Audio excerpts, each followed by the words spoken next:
Hi there, Leo, and welcome to your full moon focus for June 2017. Welcome back to Feathered Serpent Tarot. Really appreciate you tuning in, and I'm so grateful for the shares, likes, and subscribes, and all your comments. This has been an interesting endeavor that my daughter and I just started a week ago, and so we're excited about many ideas, getting them out there. And I also wanted to mention that I'm going to be going to Mexico soon and doing some research into the Mayan triple goddess Ixchel. So if that sort of thing interests you, be sure to tune in. I'll be journaling as I go, as I learn, and check out a few of the places that I've visited recently where my curiosity has been piqued. So let's just get straight into your reading. So, Leo, for you, this full moon falls in your fifth house of children, joy, fun, true love, all the really good stuff in life, stuff that really gets you energized and inspired. So, Sagittarius is a fun loving fire sign. And I'm actually lucky enough to have two children, one of which is Leo and one of which is Sagittarius. They actually have plans to go out this weekend. And I can pretty much guarantee that they're going to have an amazing time. So that is one of the ways that we can take a look at the cards that have come up for you. I've created a 3-card reading with the Lenormand deck, which is a very interesting way of reading cards. It's very different from tarot. And then I also have a 3-card tarot spread with the central card being the focus for this full moon, the central general overall issue. And then also an angle on relationships and an angle on your professional life. And then also looking at the surrounding atmosphere and energies for all of these things to take place. So one of the things that I've mentioned in my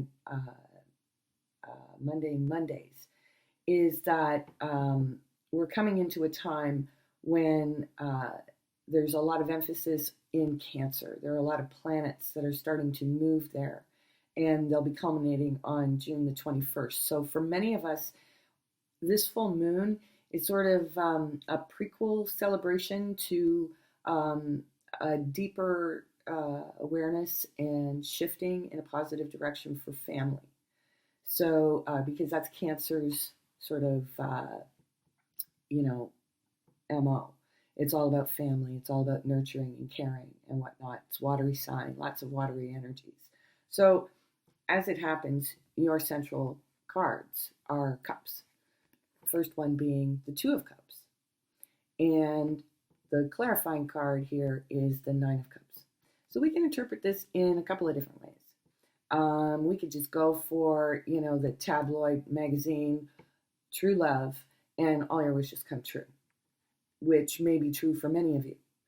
But I think that with all the emphasis in Cancer, we can go a little bit deeper and say that this is sort of representing the two-ness within families and different relationships. So for instance, for my Leo and Sagittarius daughters, it's manifesting for them as their pairing as sisters.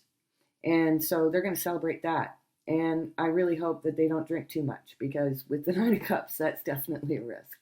So that's my advice to them. Watch the booze, but have a good time.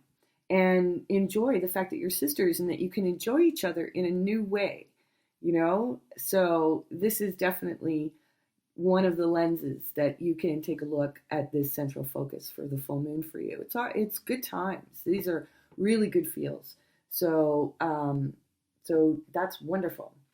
So let's see how it's playing out specifically in relationships for you. Well, temperance. Temperance is patience. Temperance is a calmness. It's a little bit too reflective, this one. But it's like, there's no extremes of emotion. It's available and aware, but patient. And as well, it's graceful in the face of death. So using my daughters again as an example, what could they be um, saying goodbye to? Well, they could be saying goodbye to old habits of their childhood, fingers crossed, in terms of how they view each other, and that they're coming into a new sense of maturity in their relationship, and they're being more patient with each other. Oh, phew, as a mother, this is wonderful. So, and in a love relationship, the same thing could be true. You know, dying to an old way of relating and coming into a much calmer state as opposed to the seesaw roller coaster that love can sometimes be. So, so that's what we can say about relationships. Professionally,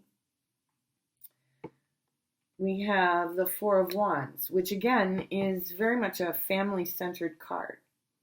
So, as I said, this particular endeavor of the Feathered Serpent Tarot is a collaboration between me and my daughter.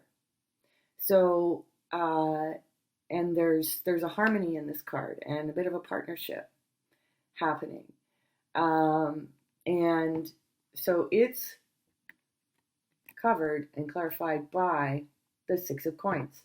So the Six of Coins is definitely a place of compassion and generosity, and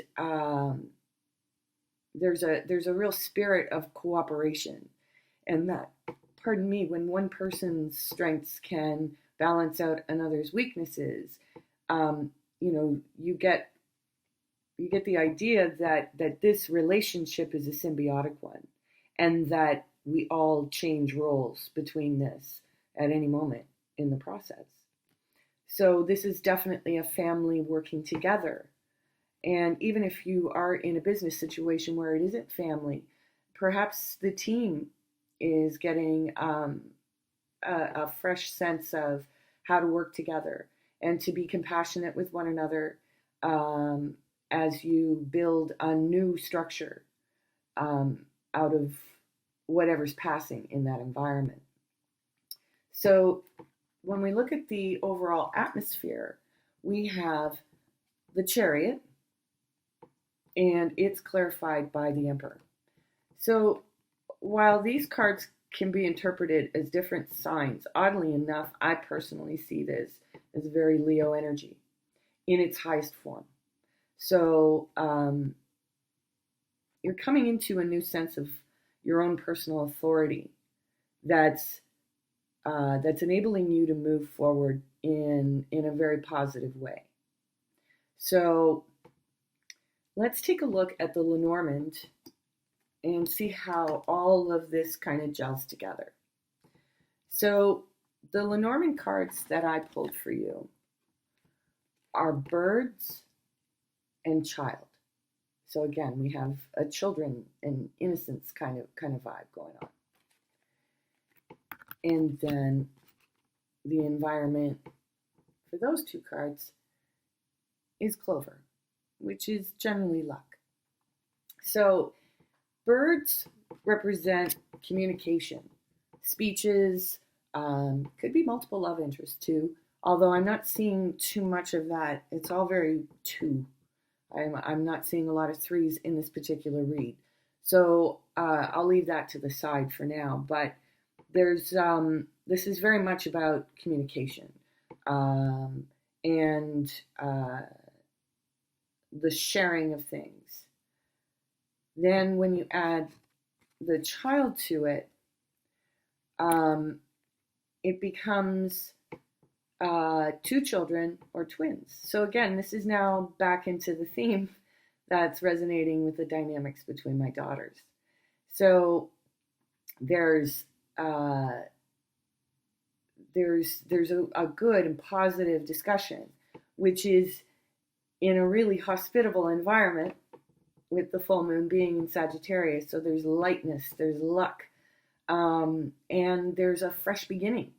It's the new way of moving forward in relationship. So, which is light, it's innocent, it's young and fresh.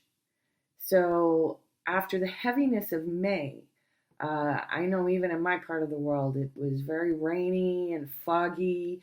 Even in the physical world, it was reflecting back what was happening inside for a lot of us. And so now Sagittarius comes in all sunny and bright with the full moon in its element. And it's time to go. You know, it's time to lighten up and allow yourself to open to how love can inspire you. The love that you have within your family, the love that you have for your partner, the love that you may have mother, daughter, father, son, all of these twos within your familial kinds of relationships are going to be enhanced in a really light way. Once we get into later into July, we're going to be thinking more about grounding, uh, what we want to keep moving forward, and what we want to build on, what we want to add, and really integrate in a new way in our relationships. So have a great time this weekend, Leo, and we'll see you next time. Thanks for joining me.